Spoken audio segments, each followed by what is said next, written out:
Open your Bibles. We're going to be mostly, if you're looking for the textual space, a lot of the information can be found in Genesis when it's regarding the biblical literature. If you're in your workbooks, the printed workbooks, the background is lessons 2, 3, and 4. If you want the printed copy of the review space, it's lesson 5. I think it's email 44 or 45. If any of that helps you out, that's great. Otherwise, what we're going to be doing, though, is reviewing the geography and the context of Palestine / Israel / Canaan. Name changes based on its audience or who's looking at it. And so that'll be the major focus of our time together today. It is not so much a pop quiz, although there are questions and things like that we'll dig through, but it's more of a review to tighten up those pieces from the very beginning of the year. So before we get into our class then, if you would bow with me in prayer, we'll begin with that, and after our prayer, we'll dig into our study. Heavenly Father, we thank you for today and the blessings that we find in Christ. Help us then as disciples and followers of Jesus to make use of every good gift that you give to us. Help us to understand our place in the kingdom, in the world, and in our community. Help us to be examples of lives that are following after Christ, and to ensure that in our speech and behavior, we do not get in the way of the cross.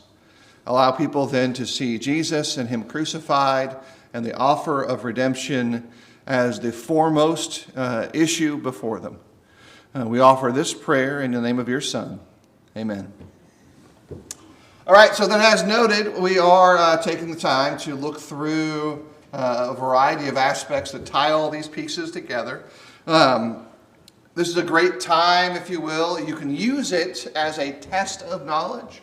A lot of times when you're sitting down in a classroom setting, maybe you're taking an examination for licensure, for like a driving license, or for a board certified space, or even back when you were in school, we get anxious. A test means it's going to be hard, and our brain starts to immediately change what can be a valuable experience to stress.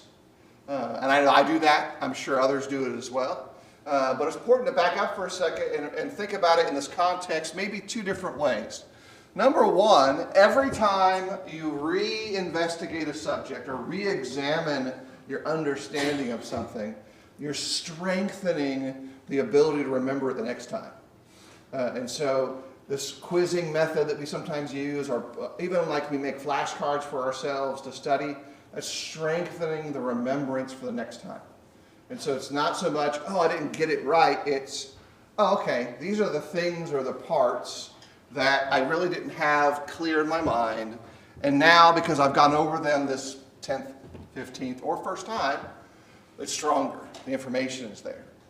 And you will be surprised every single time by what you remember and don't remember. Almost always, for me, I think I have a certain set of things memorized. It is absolutely wrong. I actually know all this stuff over here much better. And often it's stuff that I didn't think that I had taken the time enough to really grasp. Stuff sticks in our brains for a variety of ways. And so by quizzing or testing or investigating and reviewing all that information, you get to learn what you actually know, and you know far more than you give yourself credit for. Very often, though, it's the beginning of an answer, so that gets you to where the answer is. He's like, I think it's right here. And almost always you're a page or 2 off of where you think it is. So I want to encourage you when we're doing these reviews, give yourself a little bit of grace and the opportunity to think and say, wait a minute. I do know the answer to this. I just need to think about it a little bit more. Or I know where I can find it. Or I know, hey, I remember we talked about this with a family member, a friend, or you remember reading it last week in your Bible studies.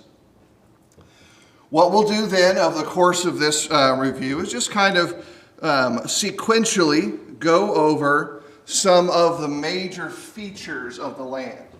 These things are really important. The structure, the topography, the location of the cities are important because they shape the story. And let me describe it this way. There is the overarching truth that from the text of Genesis in the beginning of the garden, God starts a story that says, I am going to reconcile, bring back together man and God. And that story travels through people. If you're talking about the various individuals or nations, that story also travels across land. It goes distances, it goes space relationships, it goes through cultures. The story at various times, when it's going through those cultures, picks on another way to express it, or another way to describe it, because it's using that land, that people, that culture to relay the information to us. And so each of those bits of information are picked up along the way as we get to the cross and we get beyond the cross. Now the reality is the story didn't change. It's still the same story. It's still the same grand arching section of information, but we always go back to these smaller segments. We might open up the story of Genesis 39 and Potiphar and Joseph, and we extract from that story maybe practical wisdom, maybe an understanding of human behavior. Remember, it's living underneath that big story. Sometimes, though, it's not like Potiphar's wife and Joseph. It's not that kind of story. It might be the story of how different family units are grafted into the line of Christ, how they're brought together. And so knowing the relationship of Moab and Israel becomes important, and what Moab is thought about, and how Israel sees them as less than them, very much also immoral compared to them. And so those bits and pieces become necessary to understand the bigger story. So they all have a place then in that bigger picture. So let's start at the tops, the mountain spaces, if you will, and think through each of them to kind of present to ourselves a picture of things. If I were to say to our native West Coasters, when you guys looked up to the mountains, what color were the tops of the mountains almost all the time? White, right? Because a snow-capped mountain is a normal thing. If you have spent all your life in Atlanta, is snow good or bad? Uniformly, the answer is bad. Why is snow bad to us who live here now? We don't know how to drive in it, and I say we corporately. As a West Coaster, I'm bred to believe I know how to drive in the snow. To be fair, it snowed one time in my hometown growing up in all those decades. Pleasanton did not snow. We drove to the snow. But the idea is, don't drive in there. And at times, snow and ice has actually shut down this city, right? About 7-8 years ago, the big ice storm shut everything down. Yeah, we're stuck here. People were actually stuck on the freeway because of the context of that. So that snow, that context of that snow-capped mountains creates a narrative about what's happening with it, and we feel a certain way about it. We either really love snow or it's a mystery to us. I know folks who have never seen snow, never put their hands on it. To them, it's like they have no context of it. Until the first time they go through that same experience that all the rest of us did, and then they're like, oh, it's snow. And it has a whole different feeling for them. So our snow-covered year-round peak would be what? What is snow-covered year-round in Palestine/Israel? This is a pro tip. The further what direction you go, what more likely do you find? Snow. So it's going to be a northern spot, right? And if I said southern Israel, what's next to it in your mind? What's the next big block of information that's south of Israel? Egypt's the thing. Even though there's space between there and Egypt today, Egypt's strength goes to the bottom of Palestine for most of the biblical story space. And Egypt, do we think there's snow in Egypt in our mind? Oh, that's sand, right? So Egypt is all sand, all hot all the time. So that means it's the northern section. It's going to be above our water spaces. What might this mountain range be? The map's going to tell us it's Mount Hermon. Almost 10,000 feet in elevation. It's covered by snow all the time. Les, by the way, if we wanted to have the best rivers, they all start from there. And so if Les and I go to Israel, I can guarantee you where we're going. We're going to the north. We're going to go past up the area of Dan, up towards Syria, and that's where all the great water is. If you're a tourist in Israel, that's also where you go whitewater rafting. And by comparison, it's not anything like what you might think it is. It's more like whitewater bobbing along the water. It's not that dynamic or active, but it's very pretty. So northern section, snow-capped, that's where that takes place. It's in the very edge. Also, when you look at these maps, you can kind of figure it out from another way. This is a tip and a tool. You'll notice that the elevation of that space is also higher as well. And so these topography maps, at least the way they're laid out, they kind of hint that, hey, this is probably where it's going to be. And so even though it's not a guarantee, it helps strengthen that out for us. What place is famed for its cedars? Right, and so that one we know because of the way in which the textual literature presents for us, that the Bible talks about this being connected. So there's this will always now, every time you think about when David or other prophets, poets, some of the speakers of the Old Testament talk about the cedars of Lebanon, make sure you regionalize that to the north space too, because that's what they're referring to. They're referring northward to this area. Very much in the same way that we do a lot of the same speaking. If you talk about going up to Alaska, you see people talk about, like the air's so clean there. And that kind of attaches it to this way. And there's also, 7 or 8 national parks in Alaska that you could visit. And so it's untamed, it's natural. And so we use a lot of literature and speaking space that repeats that same idea. What juts out into the Mediterranean? Which mountain is that? What was that? I heard it. Mount Carmel or Mount Carmel. It's on the hook. That kind of pokes out right there, an isthmus that comes out. And you'll note that it also is right around 1,800 feet above sea level.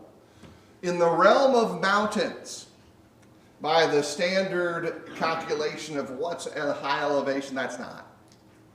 I'm not sure off the top of my head, it's about 300, 400 foot variation. But from the plateau of the escarpment, the rock outcropping that creates the Atlanta area, going down into the savannas, it's only about a 400 or 500 foot drop in elevation. So when if you're standing now on top of some of the highest natural points in Atlanta, you're probably at about 1,000 or so feet above sea level at the height of Atlanta Basin area. You got to go to North Georgia to get the beginning of actual mountains. And all of North Georgia is a higher elevation than that. Every ounce of it. And so when you start going south and you hit like Macon, you've now gone down to around 300, 400 feet above sea level. And so you're at the base of what some of these mountains ranges look like on the map. What lies immediately east of the city of Jerusalem? And by immediately the east is about as immediate as you're going to get. It also plays a good part in a number of biblical stories in the New Testament as well. Mount Nebo.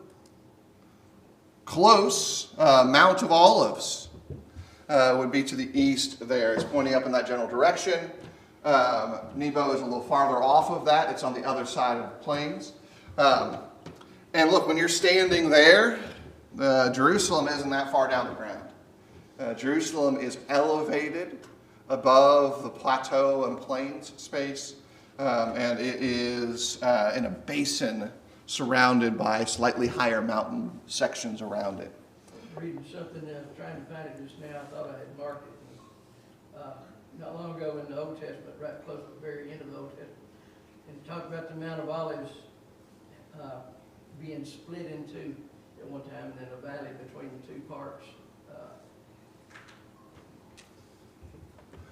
I'm thinking through that, and my brain remembers what you're talking about, but I can't remember where it is. So that means it falls in the category of I'll read that up and check on it. Maybe your brain will remember it before the end of class, so we can bring it back up.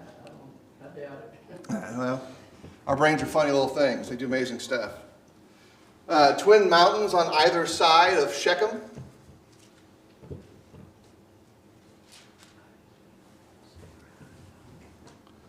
Mount Ebal and Mount Gerizim, or Gerizim. Here's the thing about this. This is also, this little spot's right here. This becomes the center point of Samaritan worship. So when you see every point going forward from this geographical spot, and you hear dialogue like Jesus has with a woman who's Samaritan at the well and says, your fathers say we should worship God where? Well, your father, speaking Jesus, in Jerusalem, Bobby's right. She says, our fathers worship God in the mountains. Now, here's a way to connect it in your brain to the information we know. Remember when we were surveying the kings? And you had good kings and bad kings? What made up the good kings? What were some of the criteria that they would do? One of the things is really consistent. What would they do with the high places? Would they put them up or take them down? If it's a good king, they would take them down, right? So they would go up into the region around Mount Ebal, Mount Gerizim, where all the Samaritan holdings were, and they would tear down all the high places that were being used as altars to worship God. So the practice then is centered around those two mountains. So every time you start thinking about, hey, the bad kings or the conflict in worship in Israel, it is centered on mountain worship versus Jerusalem worship. That also creates the separation between how we can think about the northern kingdom and the southern kingdom, in the way in which some of them, southern kingdom, stayed true to the law and true to God and true to worship as centered around Jerusalem. And the northern kingdom, which was also higher in elevation, which also had a Samaritan connection to the non-Israelite families in the way that they worshipped, was all in their mountain high place worship, many of them claiming to still worship God, but to do so improperly. Les, you find an answer to our question? Yes, it's in Zechariah 14 and verse 4. But it may, I don't know if it's how it talks about the coming day of the Lord, but I don't know if it's talking about the coming. It's talking about some battles in nations then. So I don't know if it's already happened or it's going to happen. Well, the rule of thumb with the prophets that I use is that their audience and thought is present tense, and then you only look to the future tense when they tell you that. Because very often they say this is a day that's coming. And so I'd have to look at it in more detail to get my brain to remember everything. But now I'm curious. So you're probably going to hear something in a letter or an article or a note. It says, for I will gather all the nations against Jerusalem to battle, and the city shall be taken, and houses plundered, and women raped. After the city shall go into exile, but the rest of the people shall not be cut off from the city. Then the Lord will go out and fight against those nations. That's when he fights on the day of battle. On that day, his feet shall stand on Mount of Olives that lies before Jerusalem on the east, and the Mount of Olives shall be split in two from east to west by a very wide valley, so that half of the mountain shall move northward and the other half southward. And you shall flee to the valley of the mountain. Sounds like it could be a pictorial reference to the final destruction of Jerusalem during one of the captivities. I just didn't know if maybe with some of your going over there, some of the history and stuff, would say something about or if you would have noticed that the Mount of Olives has a big valley between it and another high spot on the other side or anything. So it's certainly possible. Here's the thing to think about it. Modern Israel and those at location looks a lot like the mountains outside of, say, Chattanooga, where there's covered up in houses. And so even if it was visible at some point, now it's fully developed. And so it's either old buildings, new buildings, cemeteries, it's all covered up with development. And so it'd be impossible to see now. Historically, maybe, but currently you'd say, look, they've got a gas station on one spot of that you could stand and look to. That's the Elvis gas station. And so it's got all kind of Elvis stuff and a little Elvis statue. And on the other side, there is a historical building that is kind of established as a location for a couple of biblical events and a big winding road that goes up to it. So certainly is plausible, but there's no way to tell about it now. What's the range of mountains that are west of the Jordan?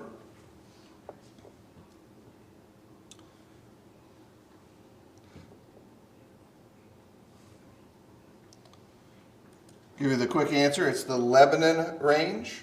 That's what they refer to that whole section. We do that same kind of thing. We actually use it as a landmark. The easiest one that we're used to is to talk about Appalachia and the Appalachian, or Appalachian, depending on where you're from. However you pronounce that, I know where you're from. And so Appalachian Range, as it goes from actually down near the base right where we're at, rides all the way up into the New England state areas to a certain degree. So that divides culture, it divides community, it also divided the tribes of Israel to a degree. It creates a wall of context between the other communities around it. This one should be easy because you got one, that's the Lebanon Range. The very creative use of the term is very similar to Kansas and Arkansas, at least the way my brain thinks about it, because you have the Lebanon Range and the anti-Lebanon Range as these two sections of the mountains. The anti-Lebanon Range, when you're standing in the valley, you're down here in the green space, that wall section is best thought of as like the edge of a canyon, because above it, it stays at that high elevation. So it's really elevated on that other side. And you can kind of also now understand that this is the end and entry point of the wandering wilderness space. It is Mediterranean wilderness. So that means there's no water, it's very dry, there's not a lot of trees, not a lot of wildlife. It is full of nomadic peoples historically. They're traveling from space to space. Up in one upper section of it, kind of near where the G and the E exist, is where you also find edges of Jordan. That include, like Petra is up on that side. You can kind of visualize it that way. What begins at the Jordan begins at the base of which mountain location?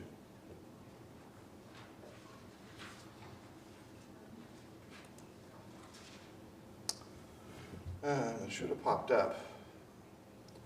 Must have shifted it off here, but the Jordan River begins up at our upper water mass up here at the top. And so we've got our sections of water that go through. Bottom one is our Dead Sea, and so it begins up here in Galilee. It takes it by, here's another way to remember this region.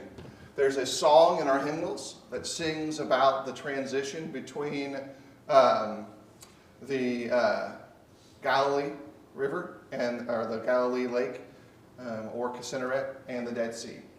And every day, water is taken from the Sea of Galilee, where there is life, and brought into the Dead Sea.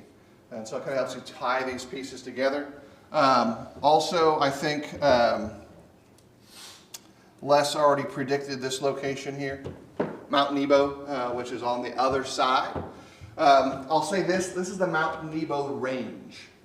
They're not, as it is the case with all the other mountain segments, when the Bible says something happened on Mount Nebo, or Mount Carmel, or Mount of Olives, it's referring to the range, not a specific pinnacle. We do that with us. So if I say, because like I've traveled to the top of Mount Whitney. It's the highest mountain in the lower 48, and you can walk there. The last 100 foot of elevation, you're kind of climbing up a waterfall, but it's not that bad. Like, oh, you climbed a waterfall. It's a frozen waterfall with ropes, and you kind of climb up steps. So don't overthink like this is some mountaineering journey. But we say Mount Whitney, we mean that specific spot. We mean literally there's a little placard up there and a log book. That's where you're talking about. In the biblical record, that's not how they would do that. They refer to it as this whole mountain. So it's going to include everything, not just the pinnacle, not just a particular peak or a valley in it. And so it's not as precise. That's important for us because sometimes we can get kind of tied down trying to figure out events and say, well, but it says Mount Nebo, and I think this is Mount Nebo. Okay, well, I understand that you think that peak is probably where it happened, but Mount Nebo, as the Bible uses it, includes all of the area around it. And in particular, that area there, there's like 27 peaks that could have been equivalently identified as Mount Nebo. Same thing is true with a lot of the areas going south towards Egypt, where there's just a lot of variation there. Moving forward, let's talk a little bit about the people and the land, some of the terminologies that we use. This is really important, especially when we're trying to be accurate with what we're talking about. The easiest way to get yourself confused is to conflate, that is, replace names and labels from antiquity and use modern ones. An example is Palestine. If I say Palestine today, what am I talking about? You'd want context to answer that question, especially with me. Are you talking about biblical Palestine? Probably thinking about Israel. Or is it political? Is it the small strip of land that is? Am I talking about people? If I use Palestine, and yeah, that's a thing, now I'm actually talking about a town in Texas. There's Palestine, there's Palestine, and if you know someone from Palestine, and I know some families from there, they are very particular about pronouncing their town's name properly and everything else. Makes sense. They don't want to be confused with a different part of the world. So the name that we say referring to this area as being this is Palestine is very much connected to how Roman structured history redefined labeling for these areas. And so they will refer to this region as Palestine. We, in the study of the scriptures, do that too. We pull that name and say it's important. That name also then creates a timestamp. The main road out there that is called 34. When did it become 34? You guys know the answer to that? Someone might know. I don't know the answer to that. I'm asking a question I don't know the answer to. When they renamed it. Whatever. That's the best answer. When they renamed it. What's its other name that predates it? Is it Bullsboro? Part of it? Part of it, but it's not all of it, right? Because that road goes through town, goes out to somewhere else. It goes all the way over into Peachtree City and does other stuff down the road there too. But if you talk to somebody and you start reading letters from 100 years ago, they're probably going to use a different name to refer to that route. And if you go 200 years ago, if it was still a road, it might not be. They're going to have a different set of terms. Highway 29 is another example of that. How many different names did that road have? By the way, I only know it's Highway 29. I know it's got to have other names because it's right next to the railroad tracks. That tells me it's been there for a while. That means it's probably related to Civil War context one way or another because it's Georgia and it's a railroad. Like that's just my math brain telling me A plus B equals C. So when we say Palestine, we're talking about the biblical world. We've already moved forward in time. We've adjusted ourselves and saying this is closer to the time of Jesus. Because it wasn't only until we get closer to the time of Jesus that the land is referred to that way. But if I call it the promised land, am I talking about the same dirt? Kinda, right? Because when Abraham receives this promise, it's roughly this area that is being discussed. There's another name that comes into play. And that shifts our perspective too. Israel. Israel, if you're going to go to a more appropriate Hebrew pronunciation, but we say Israel. Israel means a lot of stuff to us, right? Israel means people, the people of Israel. You can be Israeli or an Israelite, and that means two different things. It is one thing to be Israeli, that's actually 1948 and forward, is Israeli. Israelites is an antiquity term, so it's going back to the time of David and Solomon. But it also means land. And depending on when, is the Israel of Solomon the same Israel of the return? When they come back from the exile? Is the land barrier changed? Yeah. Solomon's and David's empire was much larger than the land holdings post-exile.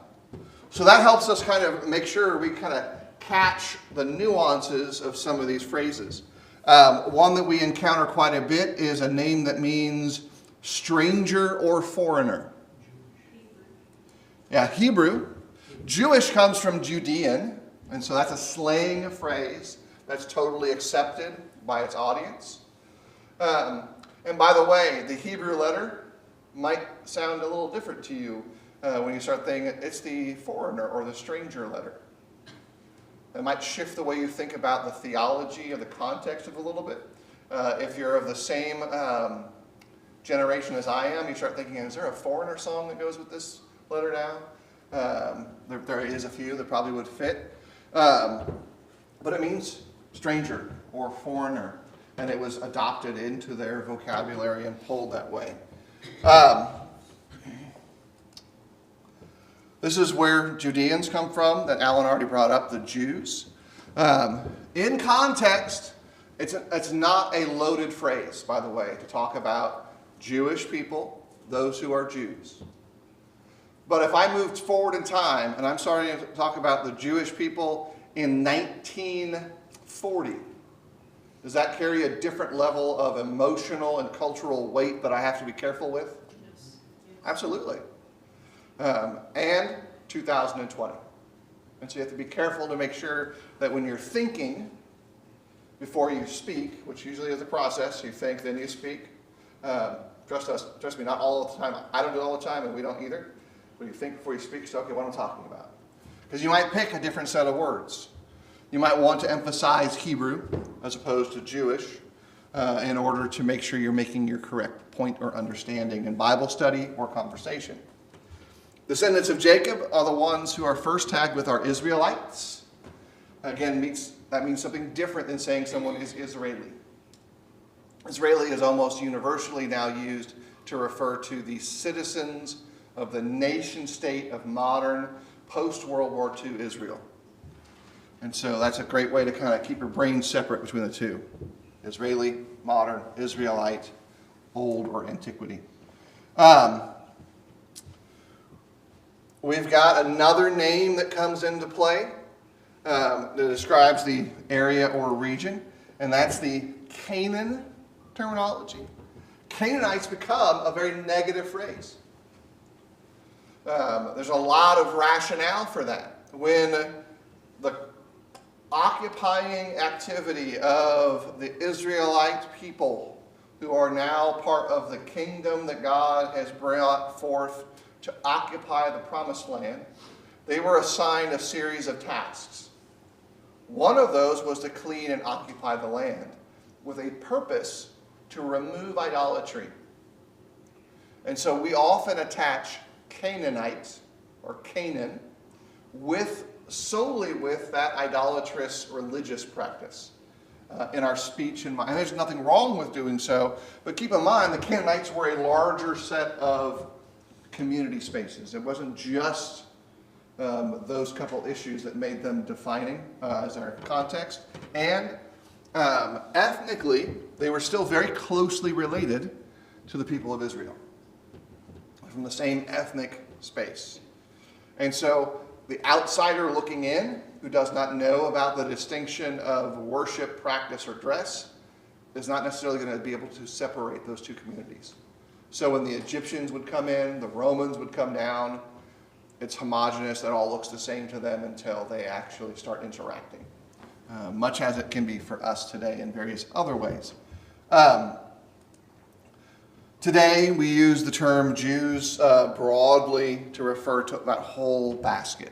It's a broad use term. Again, careful application has to take place. Looking at our bodies of water, some of the key ones that take place here. What's the main river in the land? Jordan River. Alan, how pretty is the Jordan River? It is not pretty. I think certain parts of the Jordan River make the worst parts of the Hooch look fabulous. Yes. Now, that's not to say there aren't, if the farther north you go, it cleans up. Same thing is true about the Hooch. The farther north you go, especially above Atlanta, it's far better. So keep that in mind, but it is the central water or river connection that goes from north to south. Empties in the Dead Sea from the east. It's one of the rivers that form the eastern edge. There's a series of 4 rivers on the eastern side of our map, the right side of the map here. It is the Arnon River. If you want a way to remember it, we use this in our class outside. They go from top to bottom as Y jazz. So the first letter, Y, J, we'll see each of these in sequence, A and Z. That will help you a little bit when you're trying to remember them. So you have the Arnon River that's there. This flows into the Dead Sea from the south. So it's going to be our bottom river. And because it's Y jazz, it starts with the letter Z. So it helps you remember a little bit more in your mnemonics. But it's the Zered River, and it flows down into the Dead Sea. It comes from off the plateau and the rain systems that pool into there. This drains the western portion of the valley of Jezreel, and it's up on the north side here. It's the Kishon River. It's hooking itself right around our little point that pokes out, and so it's kind of located right there in the niche of that topography there. And then next to it, we have the world's largest, or it should be lowest, freshwater lake. It's the Lake of Galilee. So it's a freshwater lake. It's the lowest to sea level. And it is the specific location of a number of both Old Testament and New Testament contexts. It is elevation-wise still approximately where it was during the first century. And so its water level hasn't dropped. Where the Dead Sea has. The Dead Sea has dropped significantly from its context to the first century. It's called the Great Sea in the Bible. We got a different, more modern name for it. Mediterranean, it's beautiful. Its shores, especially right there on Israel, are not sandy. It's not like Florida beaches, nor is it like New England beaches. But it's like what would happen if Florida beaches and New England beaches hung out for a while. Instead of making sand or rocks, they made small rocks.